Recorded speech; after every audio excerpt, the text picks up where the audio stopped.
In the heart of Berlin, just a few meters from the Spree River, lies a site rarely mentioned. From the outside, it appears to be nothing more than a simple park with scattered trees. Yet behind the gates, among overgrown shrubs and neglected graves, rests one of Germany's most contentious cemeteries, the Invalidenfriedhof. High-ranking figures of the Nazi regime were interred here: generals, police chiefs, and key officials of the Third Reich.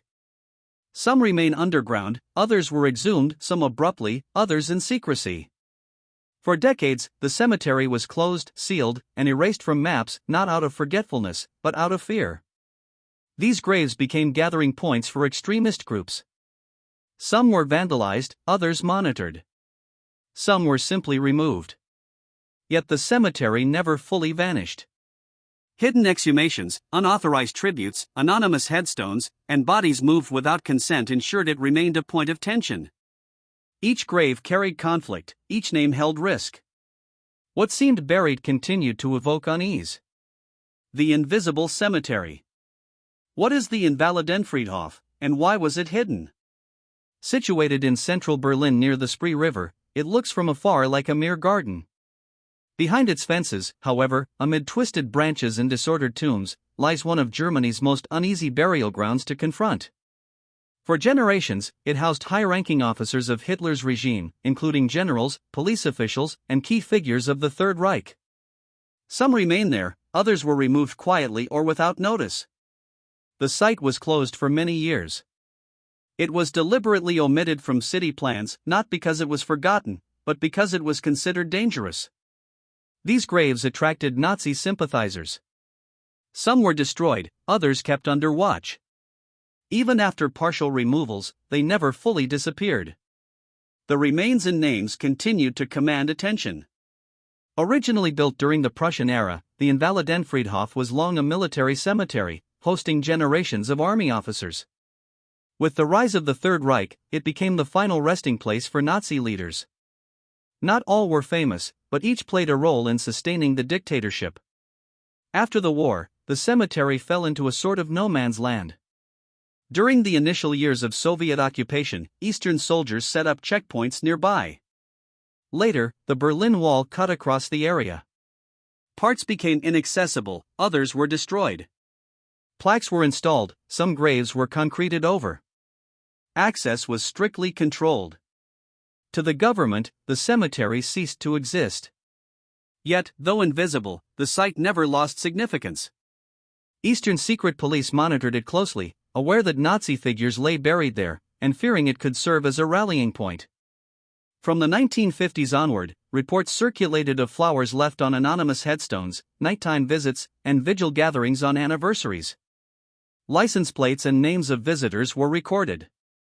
In the 1970s, authorities attempted to erase the cemetery's identity further. Names were removed, plaques destroyed, some gravestones acid-etched or flipped upside down. The goal: to make it impossible to know who rested there or pay tribute. To the city, it became merely an enclosed garden. In the 1980s, the Berlin Wall ran along its edge. Armed soldiers patrolled, motion sensors were installed, and the grounds became part of the defense perimeter. Access was strictly restricted to authorized personnel, not to guard the graves, but to control the area. After the wall fell in 1989, the cemetery became accessible again. Visitors discovered broken tombstones, sunken graves, and overgrown areas. Many names were illegible or covered, yet some symbols remained clear. Fresh flowers, candles, and inscriptions, some carved or painted, indicated ongoing tributes. Public debate began: what to do with the Invalidenfriedhof? Demolish it? Preserve it? Convert it into a museum? Authorities hesitated, wary of creating a shrine, yet unable to hide it indefinitely. Historians called for preservation as a historical testament, while others demanded complete closure, citing the danger each gravestone posed. Ultimately, the site was partially restored, not to honor those interred, but to document history. Sections were cleared, informational plaques installed, noting dates, positions, and context rather than praise. Some graves were removed, others preserved without identification. A few were left intact, but under surveillance. The cemetery remains open to the public, yet without promotion. Today, visitors see unmarked gravestones, empty pits, and metal plaques with neutral inscriptions. The grounds appear calm, but tension persists. Each grave could spark controversy, every name provoke discussion. The cemetery is not a monument, it is a field steeped in history, silences, and political decisions. Several bodies were moved in secret. Records are unclear. Some may have been relocated to mass graves, others exhumed and vanished. Some families requested anonymity, fearing exposure or vandalism. One notable case is Reinhard Heydrich. His grave was located but unmarked, his headstone removed, name concealed. Still, visitors left symbolic tributes. One morning, flowers and a single word, present, appeared. Police responded with hidden cameras and detailed surveillance, noting visitors, dates, and events, particularly on June 2, the anniversary of Heydrich's death. Patrols increased annually, yet tributes continued. Other graves followed similar patterns. Josef Goebbels, Alfred Rosenberg, Hans Frank, Wilhelm Stuckert all had graves that stirred tension. Some were exhumed, others erased. Still others were left as they were, but with warnings. The plaques were replaced with generic signs. They didn't say, "Here lies," just a number, a date, nothing more. The Invalid Fredhof isn't the only cemetery with this type of burial. But it is the most symbolic because of its location, because of its history, and for what it represents. It's a place where the past never rests, where each tombstone is an archive, and where memory cannot be completely erased, not with concrete, not with silence. Over time, some graves at the Invaliden Friedhof were identified by frequent visitors, not by visible signs, but by cross-referencing them with old maps, confidential reports, and unofficial publications. Groups of curious onlookers, researchers, or sympathizers plotted routes within the cemetery. They identified sectors. They measured distances. They compared aerial photos with previous records. That's how they knew where a particular grave had been, even if no trace remained. At certain times, radical groups attempted symbolic acts. They left flowers with black ribbons. They wrote names on stones. In one case, a makeshift cross made of branches was reportedly placed right on the site of the body of a high-ranking SS officer. The police removed it a few hours later.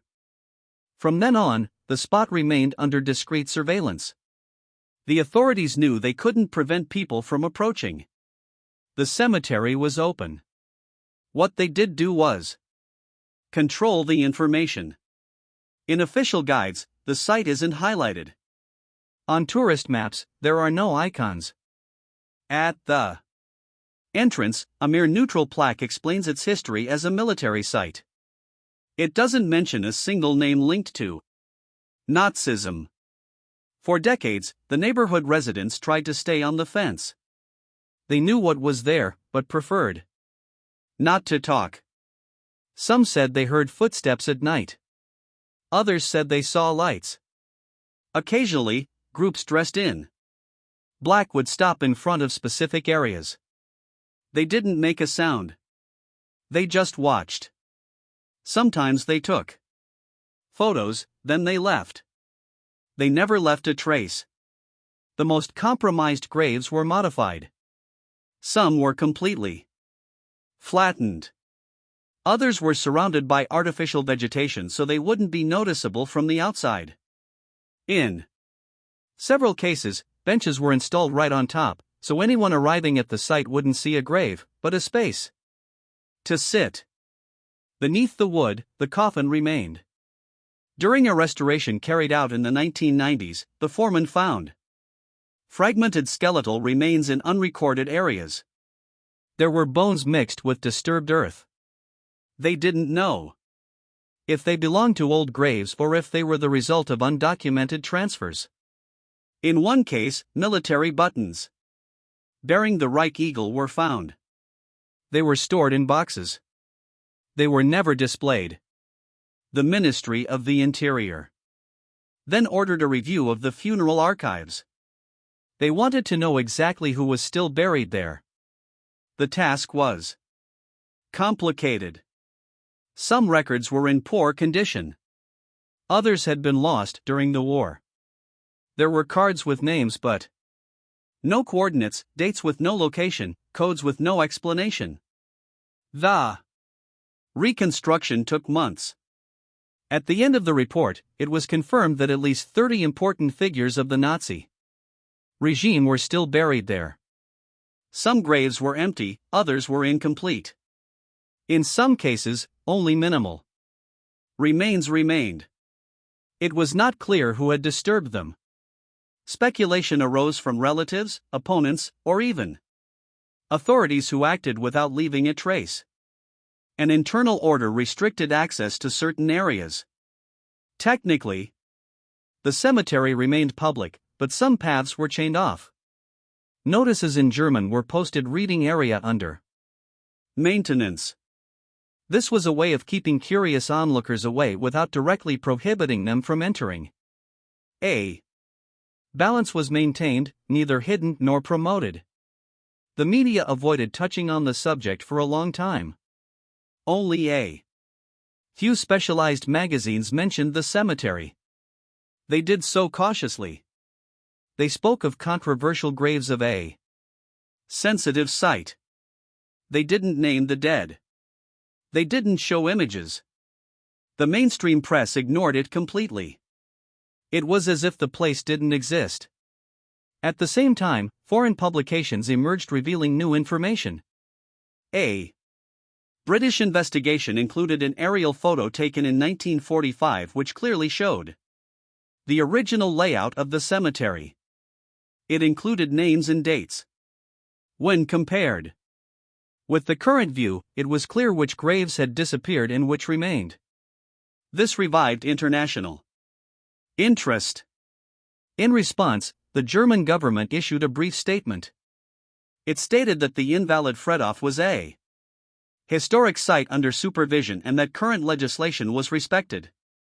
No names were given, no talk of exhumations, nor was it made clear which graves were empty or which had been erased. The generic language was maintained. Meanwhile, the place continued to change. The grass grew. The plaques rusted. Some graves, despite the passage of time, remained intact. It was difficult to explain why. In theory, all those related to war criminals were supposed to be depersonalized, but there were exceptions. In one corner, a tombstone with an iron cross and dates matching a general executed at Nuremberg was still visible. Human rights organizations called for transparency. They wanted information on who was buried, under what conditions, and why. They argued that concealment only generated rumors that if it was hidden, something was wrong. The authorities rejected that version. They said the discretion was to avoid dangerous tributes. In one of the most controversial cases, a grave was completely vandalized. The marble was smashed with sledgehammers. The cross was removed. The remains were left exposed.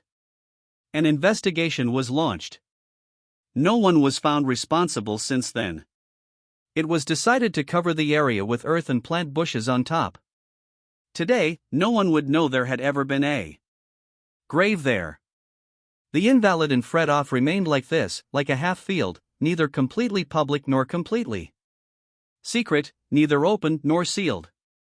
Some gravestones remain, others do not. Some graves have names, others just grass. The visitor would not know what they were seeing. Only by investigating, by comparing, by asking questions can they begin to understand. But even then, the information is partial. The answers arrive in fragments. No one confirms everything. No one completely denies anything. The cemetery in the end functions as a mirror of German memory. There is no complete official version. Only fragments, remains, and decisions made in silence without warning and without visible record. Heydrich Underground, the unmarked grave of the architect of terror. Reinhard Heydrich died in Prague in June 1942 after an attack by British-trained Czech commandos. His funeral was held in Berlin with full regime honors. At that time he was buried with an official ceremony in the Invalid and Friedhof Cemetery alongside other senior military commanders. The location of his grave was unclear for a time. There was a marble tombstone. It bore his name, his rank, and the date of his death. But that didn't last long. With the German defeat in 1945, the site came under Soviet control. In the following years, Heydrich's grave became an awkward spot.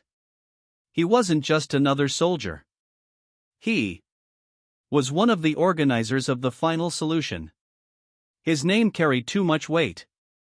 They couldn't leave it visible. In the late 1940s, the tombstone was removed.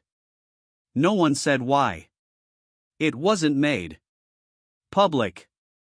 It just disappeared. From then on, the site where Heydrich's remains lay remained an unmarked area. There was no cross, no inscription, just grass. The grave was there, but unmarked. For decades, no one mentioned its exact location. Neither the Eastern government nor the Western government. Official archives said nothing. However, researchers from different countries began searching. They compared old photographs, witness accounts, and previous maps. They managed to locate the exact spot where he was buried. Not through records, but by calculation, the northern sector of the cemetery, third row next to the wall. That was the place. At first glance, it was just a rectangle of earth, but those who knew recognized it. On several occasions, that space was disturbed. Unidentified flowers appeared, sometimes small candles.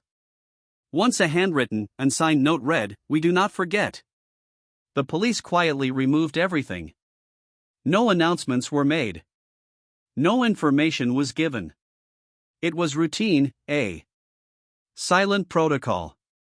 During the 1970s, the Eastern authorities placed specific surveillance in that area. They knew what that grave meant. They didn't want it to become an altar. On one anniversary, they found a small metal cross stuck in the ground. They removed it. They did a more in-depth inspection. They detected fresh footprints. Since then, that spot has been under constant monitoring. After German reunification in 1990, there was a new survey of graves at the Invalid Friedhof. Plans were reviewed, dates were compared. Heydrich's grave was still there. It hadn't been disturbed.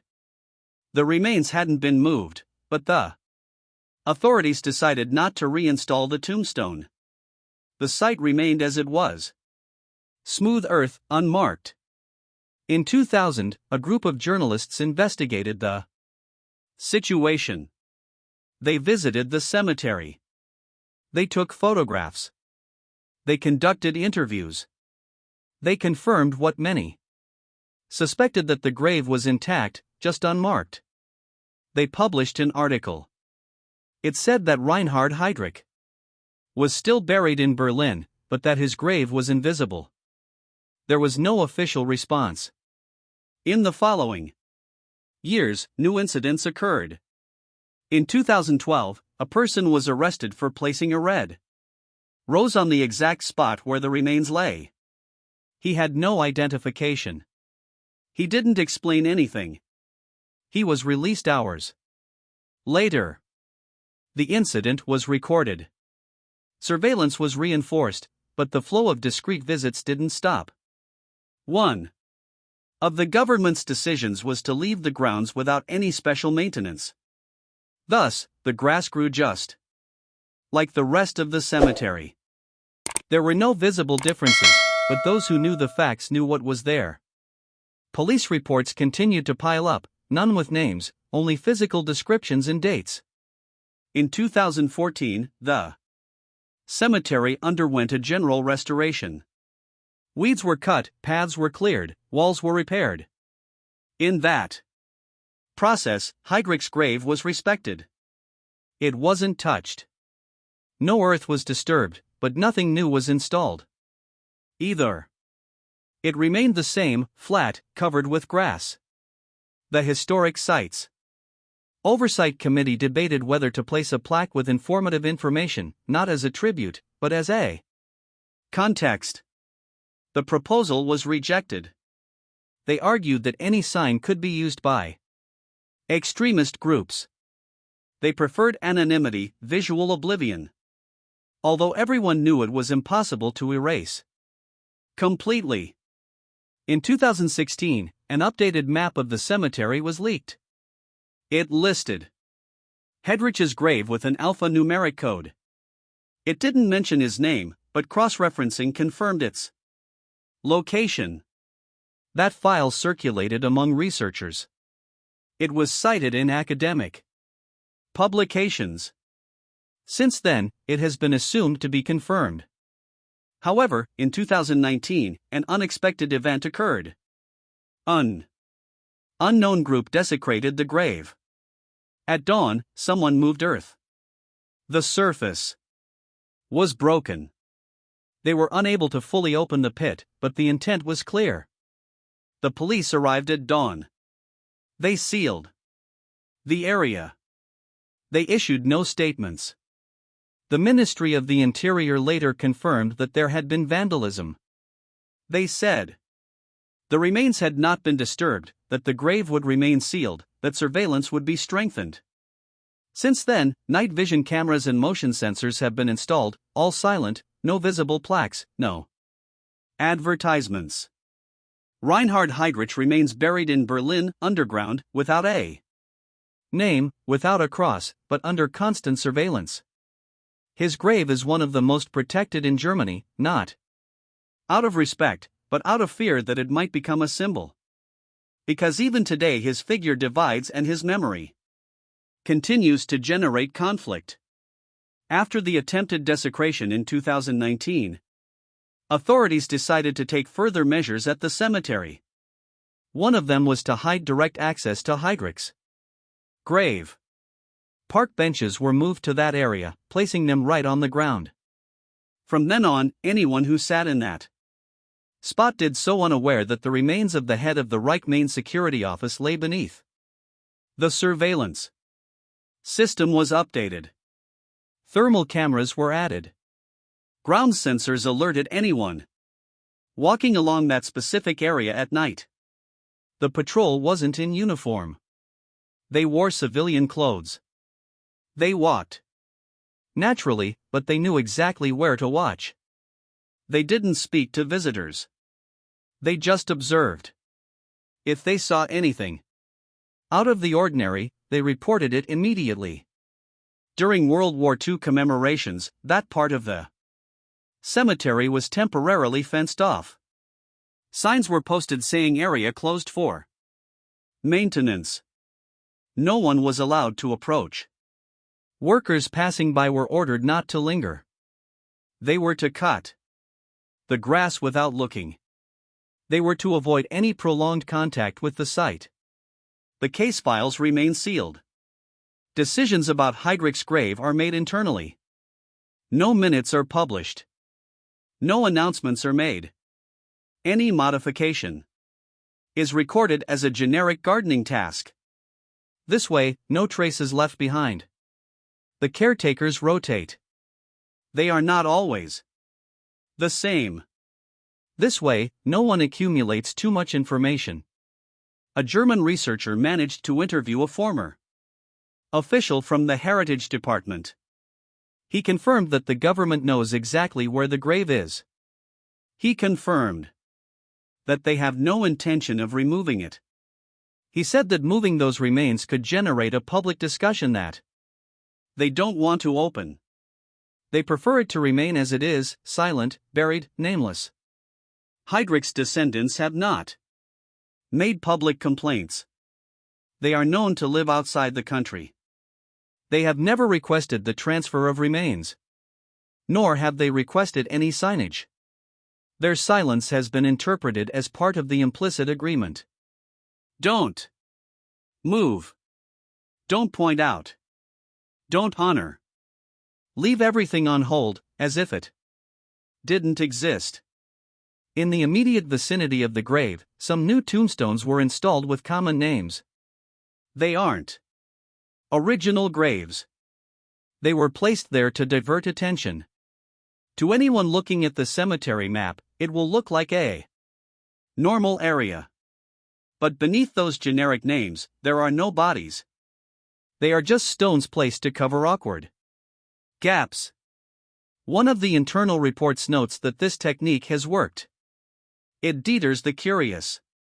It confuses extremists, and it allows the place to function as just another cemetery without attracting fanatics. The key has been neither to deny nor to confirm, just to leave everything as if it didn't matter. But every now and then, something happens. In 2021, an independent journalist placed a hidden camera in the area. He recorded a man standing right over the grave. He took a photo. He looked around and he left. He left nothing. He didn't say anything. The video was posted.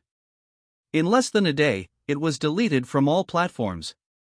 No one claimed the rights. It just disappeared. That same year, a history student wanted to write a paper on the unmarked graves of the Nazis. He requested permission to interview the cemetery's caretakers. His request was rejected without explanation. They advised him to change the subject, to choose another location, another figure, and to steer clear of the Heydrich case. The Invalidenfriedhof Cemetery is still open to the public. Anyone can enter, but no one can speak clearly about that exact spot. The guidebooks don't mention it. The brochures omit it, and the workers, if asked directly, say they don't know, that there's no record, that they just cut the grass. The stones surrounding the area are worn. Some have cracks, others have been moved slightly. Everything looks ancient, natural, but that appearance has been carefully constructed. Nothing is there by accident. Every bench, every tree, every bush was placed to deflect attention, to maintain the secret without completely sealing it off. There are no other graves like it in Germany. Other war criminals were exhumed, moved, or cremated. But Heydrich remained there, not as a tribute, but because moving him was more problematic than leaving him, because if they removed him, someone would notice, and if they marked him, others would go to see him. So they left him buried and nameless. Some experts on historical memory say that this decision was political, that Germany preferred to hide certain remains rather than confront them. That silence was more useful than the truth. But those voices have no space in official media. They are not interviewed. They are not quoted. They only circulate in small books and discreet conferences. Today, more than 80 years after his death, Heydrich remains in Berlin. A few steps from the River Spree, underground, under benches, under grass, without a cross, without a plaque, but not forgotten because there are those who continue searching for him. Those who know where he is and those who from time to time approach in silence. They show respect or repudiation but never indifference. The state for its part maintains surveillance not to pay tribute but to prevent others from doing so, because a grave like this, even if it doesn't have a name, can become a symbol, and that in Germany is something they don't want to see again. Uncomfortable bodies, the remains of Goebbels, Frank Rosenberg, and other Nazis. In the final days of April 1945, when the defeat of the Third Reich was evident, Josef Goebbels and his wife Magda made a radical decision.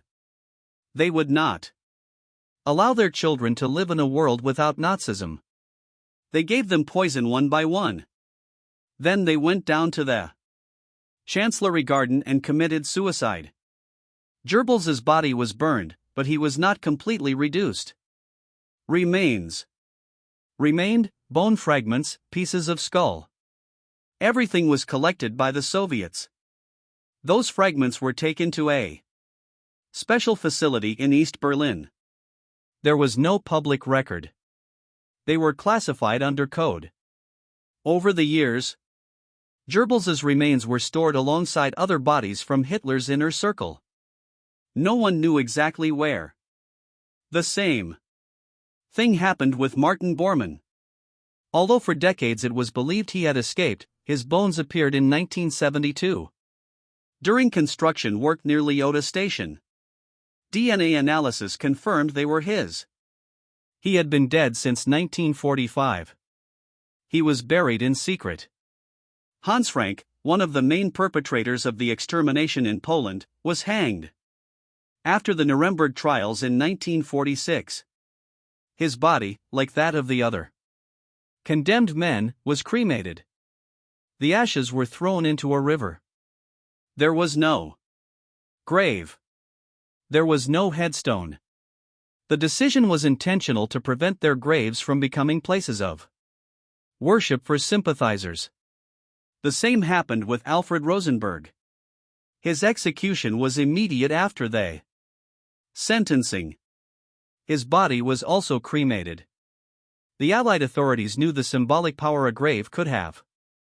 That's why they left no visible remains. Relatives didn't receive ashes. They couldn't organize burials. There were no farewells, only sealed files. However, not all cases were the same. Wilhelm Kittel, head of the High Command, was also executed. His remains were treated with the same protocol, but some sources suggest that a small bone fragment was kept by one of the forensic doctors. This has not been confirmed. The matter remains a rumor. It was never officially verified. Heinrich Himmler, on the other hand, was captured by British troops in May 1945. He was carrying false documentation. When discovered, he swallowed a cyanide capsule. He died within minutes. His body was buried in an undisclosed location outside Lundberg. There is no headstone. The exact record was destroyed. Only a small group of officers knew where it was placed. The British authorities decided to keep it secret. They didn't want Himmler to have a grave. They knew he could become a symbol for radical groups. So, they chose a random location, dug it up quickly, and covered it up. No one witnessed it. There are no documents available. Information circulates only by word of mouth among former military personnel. Other Nazi leaders such as Julius Streicher and Ernst Colton-Brunner were also executed.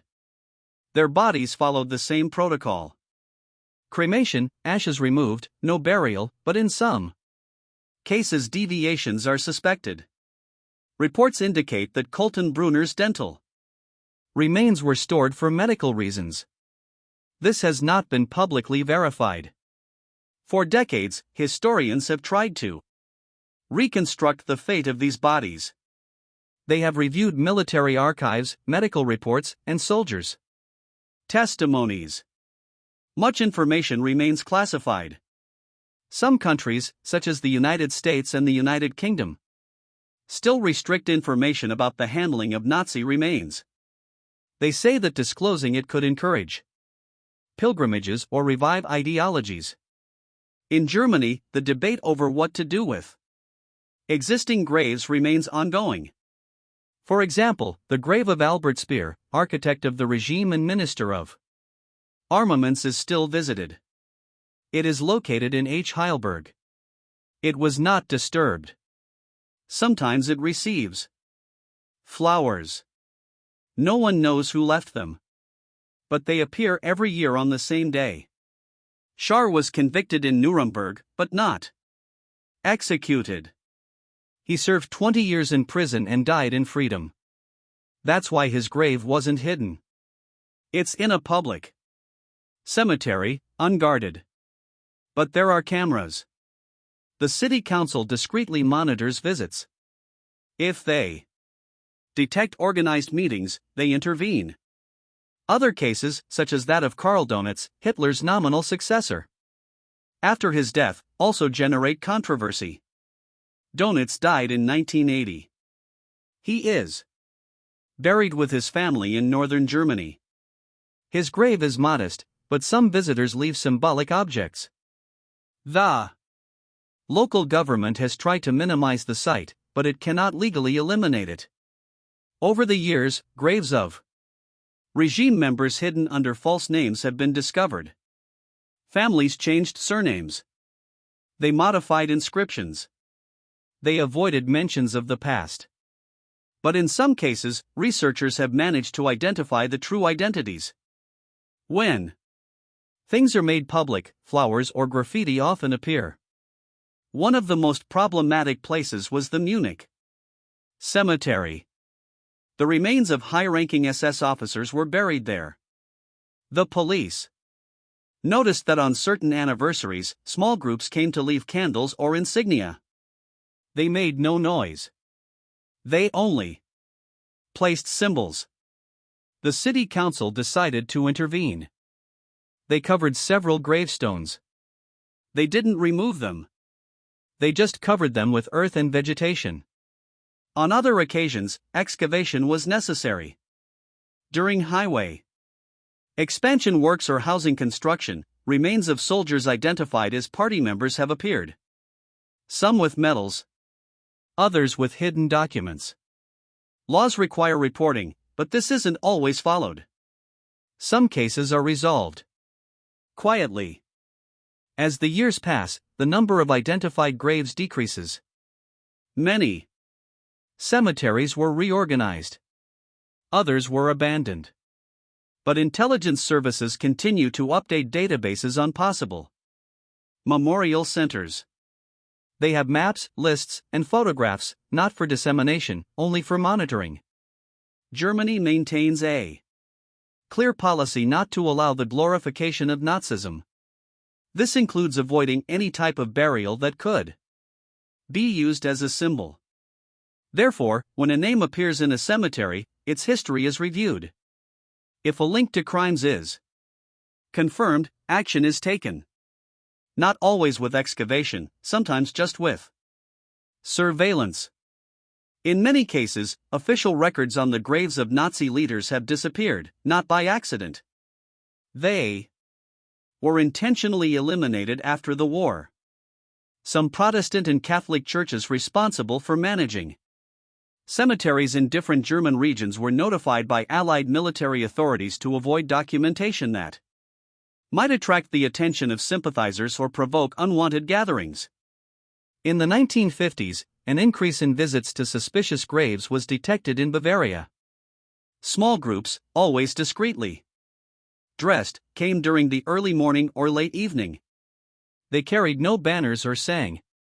They left only symbols, a white carnation, an oak leaf, or a smooth stone engraved with a rune. The state decided to take action. Signs were posted prohibiting the deposit of unauthorized objects. But the visits continued, more discreetly, more difficult to trace. The case of Philip Buller was unusual. He directed the Nazi euthanasia program. When the war ended, he committed suicide after being captured.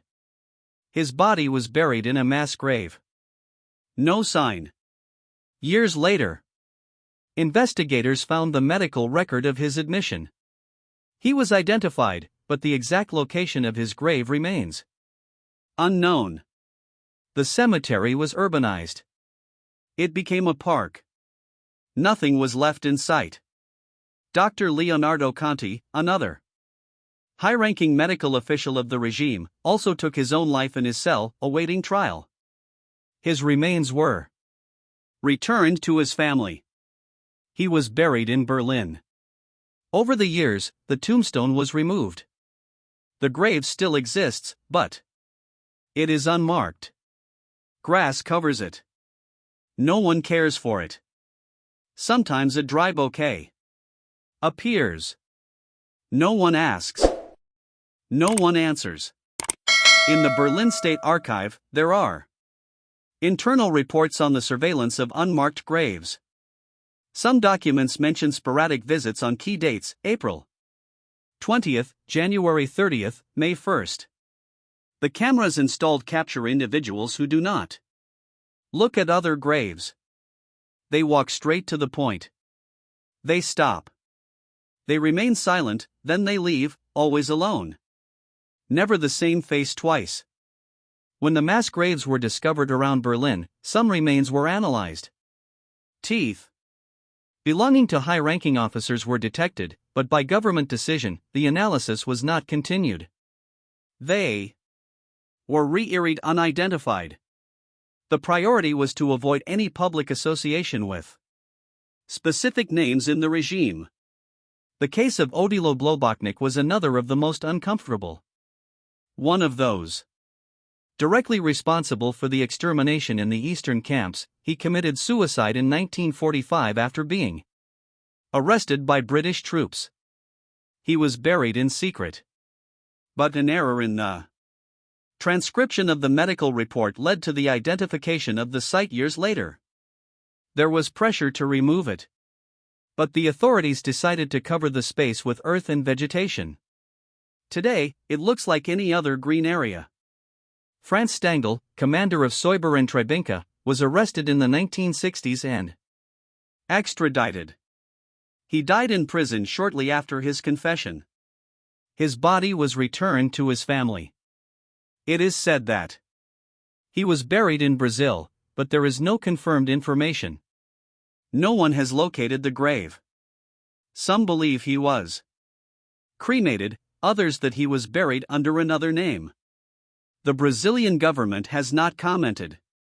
In Austria, some rural cemeteries hide graves of lower-ranking Nazi officials. Local communities know who is there, but they don't mention it. The inscription is usually a common name without conspicuous dates. The goal is to erase the connection. Sometimes the gravestones were placed by relatives secretly without informing church authorities. Over time, they became part of the landscape. The Red Cross Archive contains cross-references to European cemeteries where Nazi criminals might be buried. But the documents are not public. They are used only for forensic identification. Sometimes the data is shared with governments if there are ongoing investigations. But generally it is kept confidential. They avoid publishing locations that might generate tributes. At the Dow Cemetery, unmarked urns were found. Some had codes that corresponded to P numbers, but others did not. It is presumed that they might contain remains of camp officials who died before liberation. The local church asked that they remain sealed. They do not want to open discussions. The agreement was to keep them in safekeeping without intervention. There are also numerous cases of bodies moved secretly. Some relatives after the war obtained permission to move remains privately. They did it at night with the help of contacts within the administration. In other cases, silence was paid. Rural cemeteries accepted bodies without question. Today, these graves are indistinguishable from the others. Memorial organizations have denounced that this practice allowed certain criminals to avoid total oblivion. Although there is no official headstone, the body is still there and those who know visit it. Most governments don't act. They say there is no legal basis for exhuming remains if there is no pending crime. But they continue to record cases. The most recent problem was in 2017 in a cemetery in northern Germany. A group placed a flag with forbidden symbols on an unmarked grave. It was at night. The security camera recorded everything. The next day, the flag was gone, but the video was leaked. The police intervened. They discovered that beneath that grave lay the remains of a Reich Ministry of the Interior official. No one knew. The city council ordered the area to be covered with earth and the inscription removed. The case was closed without public comment. Today, Germany and other countries continue to face the dilemma: what to do with the bodies of those who committed crimes but were not brought to justice. How to deal with graves that can become symbols. The solution until now has been silence. Bury without naming, monitor without showing, document without publishing. Thus the remains of many Nazi leaders remain underground without a name, without a cross, without an official history, but not forgotten. The cemetery under surveillance, scandals, graffiti, and hidden exhumations. At the beginning of 2011, one winter morning, a Berlin municipal service worker noticed something strange. The side gate of the Invalidenfriedhof was open. There were no signs of forced entry, but someone had entered. Footprints in the damp earth led to an area not shown on tourist maps. The grounds were covered in fog, and the leafless trees revealed the silhouettes of several half-buried gravestones.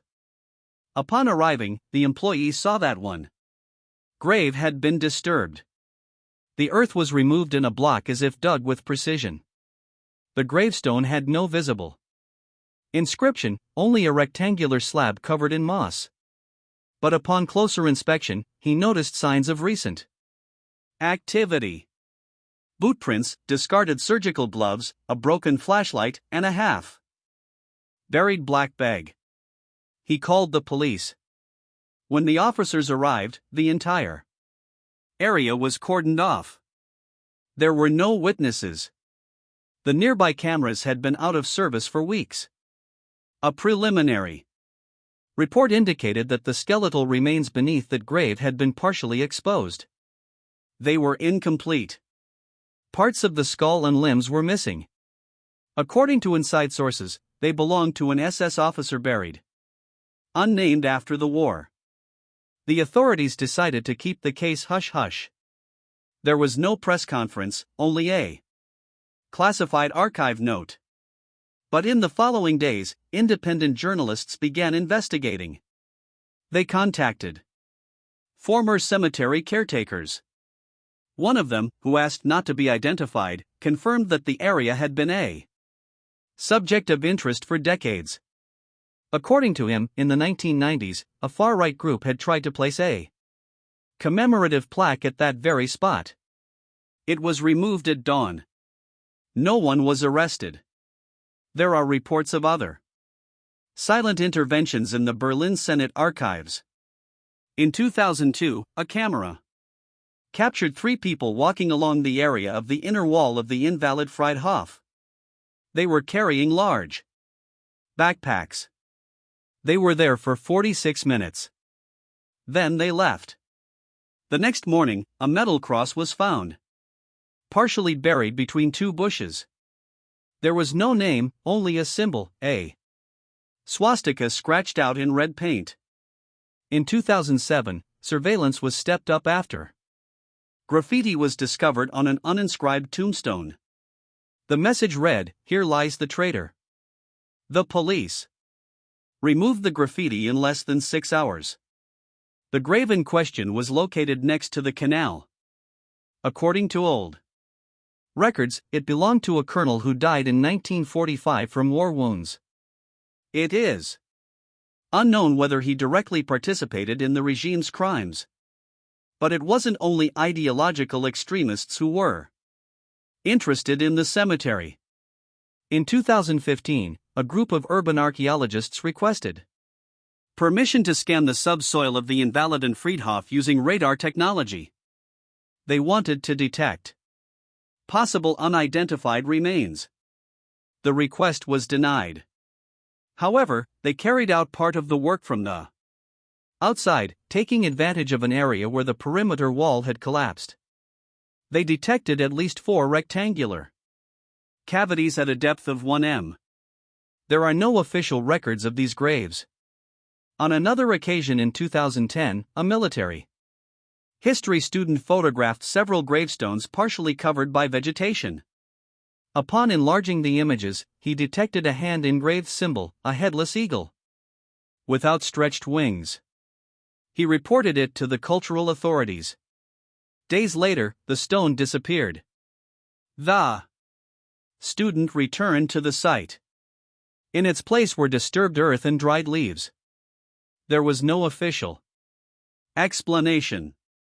Over the years, more than a dozen anonymous interventions at the Invalid Fried have been documented, some with ideological objectives, others for unknown purposes. On certain anniversaries, such as April 20th or January 30th, police surveillance is reinforced. But the visitors arrive days before or weeks after. They act silently. They leave no direct trace.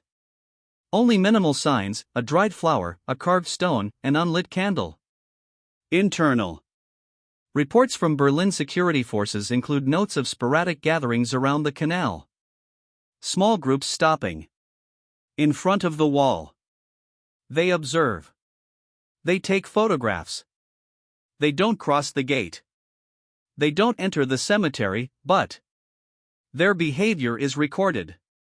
It is suspected that some of these people are part of European networks that exchange coordinates of historical sites linked to the Nazi regime. In 2016, a particular case raised concerns. During a routine patrol, 2 officers found a tombstone with disturbed earth and a half-buried wooden box. Inside were remnants of old documents, not originals. There were copies of Third Reich speeches printed on modern paper. There was also a cassette recording of military music. No one was arrested. The box was destroyed. The incident was not reported to the press. The Invaliden Friedhof has been the subject of numerous reports, but a full investigation into its unmarked graves has never been authorized. The administration cites reasons of security, respect, and prevention.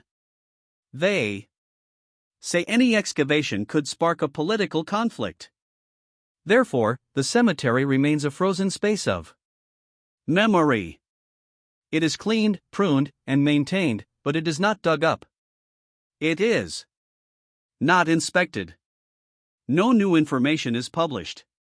In 2018, a thermal camera system was installed on the walls of the Invaliden Friedhof. The order came from the local Senate after receiving reports of suspicious activity during the night. The sensors were activated by motion and sent alerts to a surveillance center located less than 500 m away. During the first 30 days, 5 illegal entries were recorded. None of them led to arrests. The hooded individuals disappeared into the bushes before the police could arrive. One of those cases caught attention. The sensor detected someone standing for exactly 44 minutes in front of an unmarked gravestone. He didn't move. He didn't speak. He just stood still. Then he slowly backed away, turned around and left through the same spot. The next day, at that same spot, a bouquet of artificial flowers in black, white, and red appeared. There was no sign. The recording was not released. Meanwhile, citizen groups have demanded free access to the cemetery without controls or restricted areas. They say the site is a historical space, not a military area. They are requesting that all gravestones, including those without inscriptions, be publicly catalogued. The City Council has denied these requests, citing heritage protection reasons. They argue that some areas are at risk of structural collapse, and others require technical restoration, but they provide no details. Aerial photographs of the cemetery taken by drone have been circulated in some alternative German media. These images reveal areas of the grounds not included in public maps. Small rectangles of lighter earth, aligned in a symmetrical pattern, suggest recent or disturbed graves. These areas are not marked with crosses or stones. They appear to be deliberately hidden. The authors of the images have been prosecuted for flying over a protected area without permission. In 2019, an exhibition was organized in Berlin on sensitive sites from Germany's past. The invalid Friedhof was mentioned but without current photographs, only archival maps from the early 20th century. The official explanation was that there were no recent images available of sufficient quality. However, the organizers admitted that they were pressured not to show details of the unmarked graves. They were asked to maintain a strictly military focus, avoiding references to the Nazi regime. In parallel, memorial organizations have proposed marking anonymous graves with a neutral symbol that warns that the site is documented but unidentified. The idea was rejected by cultural authorities, arguing that any sign, no matter how small, could become an object of worship or protest. The official solution remains to maintain invisibility. During 2020, health restrictions reduced visits to the cemetery, but the number of attempted illegal entry increased. Police records show at least 11 incidents between March and November. Most occurred at night, and in half of them, the intruders managed to evade patrols. In some cases, symbols were detected carved into the bark of trees near the graves. Always the same: a rune, an inverted triangle, a Gothic letter. In December of that same year, an internal report by the local police force indicated that current measures were insufficient. It was proposed to install ground pressure sensors to detect footsteps in hidden areas. It was also recommended to erect an additional vegetation barrier, but none of these measures were implemented due to a lack of funding. The cemetery remains a semi-open space with passive surveillance. Another incident occurred in 2021. An uninscribed tombstone was found surrounded by a makeshift fence made of sticks and rope. Inside there were candles, old photos, and a handkerchief with ambiguous symbols. Someone had created a small altar. The police intervened and removed everything. The earth was removed and covered with leaves. In the following days, there were no complaints, nor were there any arrests. That same year, the Ministry of Culture launched a campaign to raise awareness about the uses of public space in historical contexts. The Invaliden Friedhof was mentioned only once in a footnote. It was stated that the site was subject to specialized technical control. No names or positions were given. The strategy was to avoid disturbing the memory. There is evidence that some independent researchers have managed to enter the cemetery at unauthorized times. They have accurately documented the location of certain unmarked graves. They have cross-referenced data with death records, marked reports, and post-war burial lists. Although they have not published their findings in full, fragments have been leaked on closed forums. Authorities monitor these sites but have taken no action. A 2022 report by a foreign university found that unmarked graves in Berlin, including the invalid Friedhof, generate a parallel narrative about the Nazi past. Not because of what they say, but because of what they hide. The absence of names, the partial exhumations, the official silences, all contribute to a memory constructed in the shadows. The document was sent to the German authorities. There was no response. To this day, maintenance work continues at the invalid Friedhof. The grass is cut, the trees are pruned, visible graves are cleaned, but no new areas are dug up. No plaques are placed. No media outlets are allowed to tour the area without supervision. Every photograph is reviewed. Every post is read. The silence remains. Control has not changed. Broken memory. Other Nazi graves vandalized, hidden, or protected. Aside from the Invalid and Friedhof, there are other German cemeteries where the same pattern is repeated.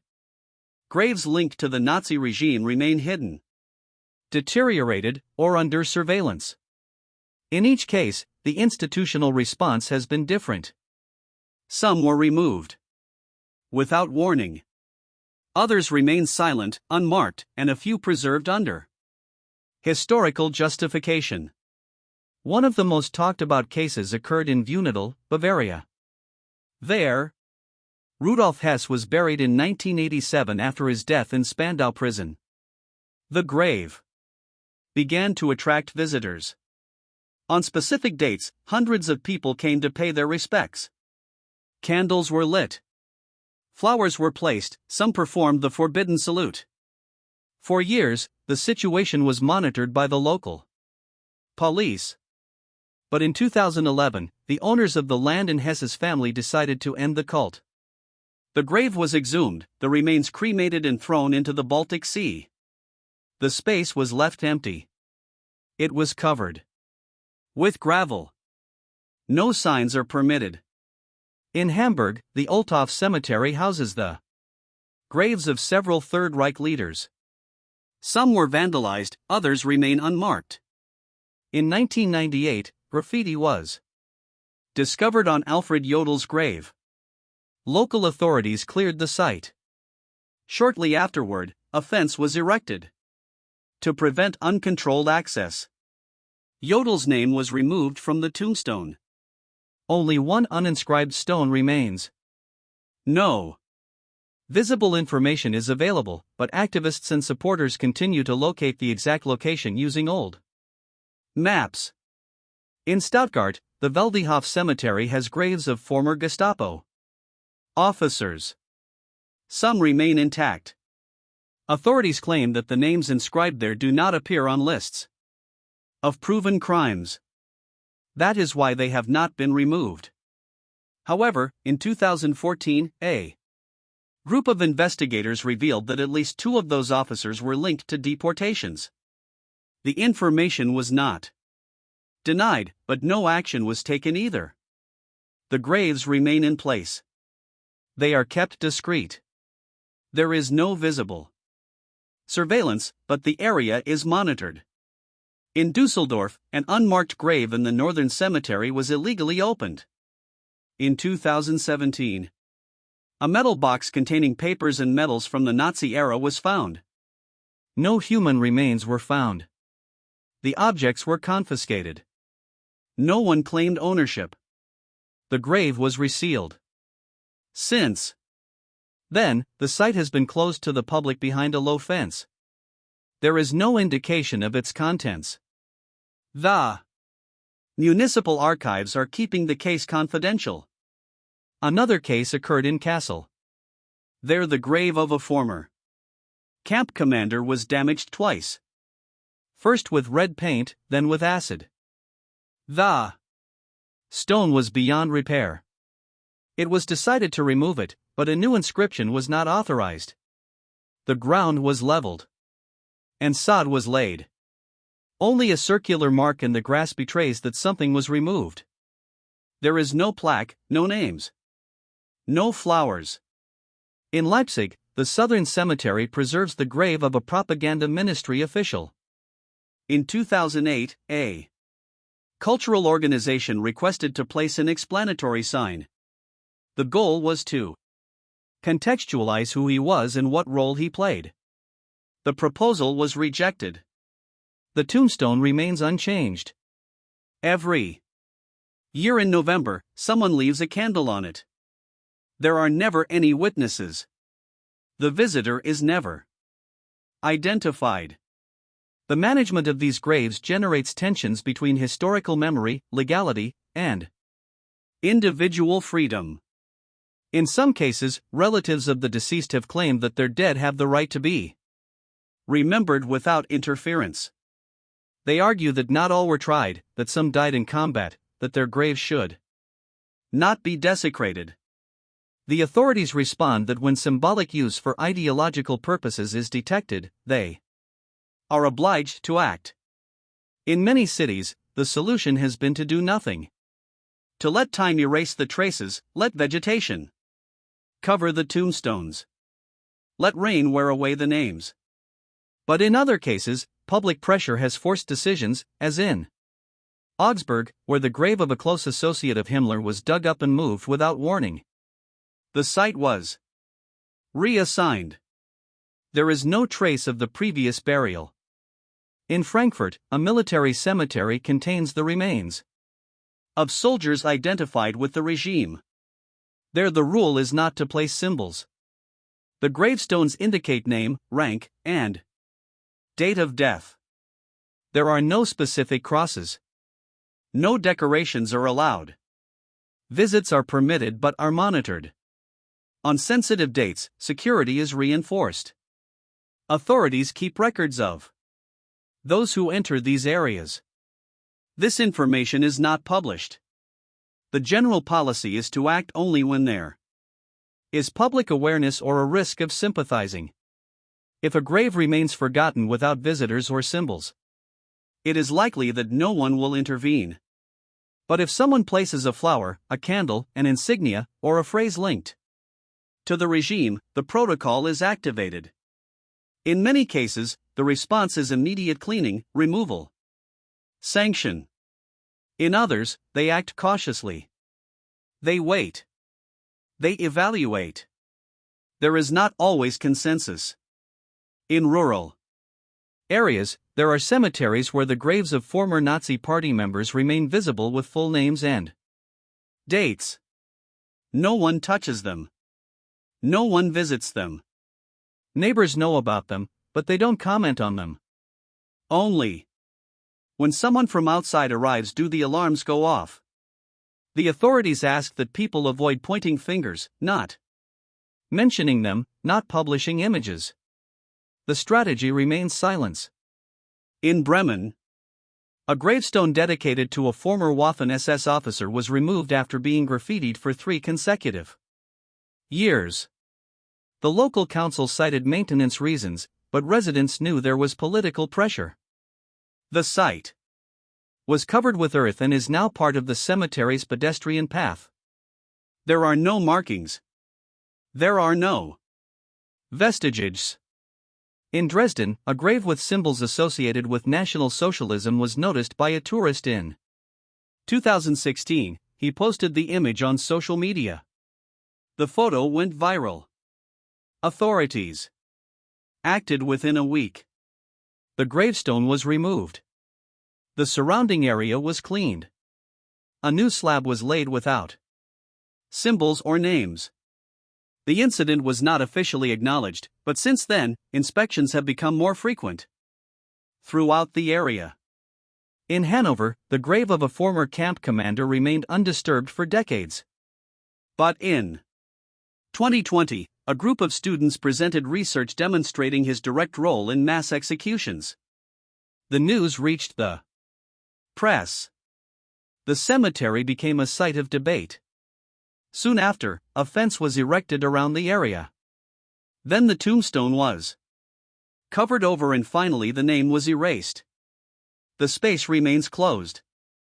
In southern Germany, several small cemeteries hold burials of National Socialist Party members as normal. The families have maintained their burial rights. The tombstones bear no illegal symbols, only names and dates. Authorities say that as long as there is no glorification, there is no reason to intervene. But in some areas, cameras have been placed without notification. Movements are recorded, visits are noted. In Nuremberg, a grave located in a section far from the main cemetery was damaged in 2015. The stone was broken. Flowers were burned. The perpetrators were not identified. The cemetery administration decided to remove all artifacts from the site and place only a numerical sign. Since then, that number has not appeared in the public registry. The site exists, but is not listed on maps.it as a deliberately concealed grave. In Essen, a tombstone bearing the name of a doctor who had served in concentration camps was removed following an anonymous complaint. The administration reviewed the records and confirmed that the individual had been accused, though never formally tried. The decision was made internally. The family was notified, and an offer was extended to relocate the remains to a communal grave. The family did not respond, and the grave was removed. In some cases, the management of these graves has ended up in court. In Bonn, a family filed a lawsuit to block the removal of a gravestone that included an inscription referencing sacrifice for the fatherland. The court ruled in favor of the city council, noting that the phrase could be seen as glorifying a prohibited ideology. The stone was removed, leaving the plot vacant.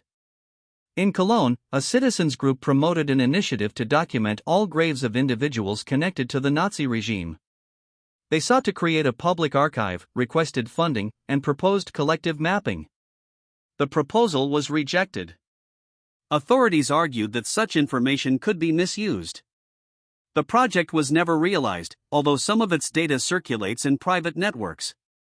On other occasions, the presence of these graves has caused diplomatic tensions. In Berlin, an embassy objected when a media outlet reported that an official with a Nazi past was buried near a national monument. The story was initially denied, but it was later confirmed that the burial site existed. A proposal was made to relocate the grave, but the family refused. Instead, a hedge was planted to obscure the view. To this day, no consensus has been reached. There are cemeteries where the handling of these graves depends on the notoriety of the individual. If the name is well known, authorities usually act swiftly; if obscure, they often wait.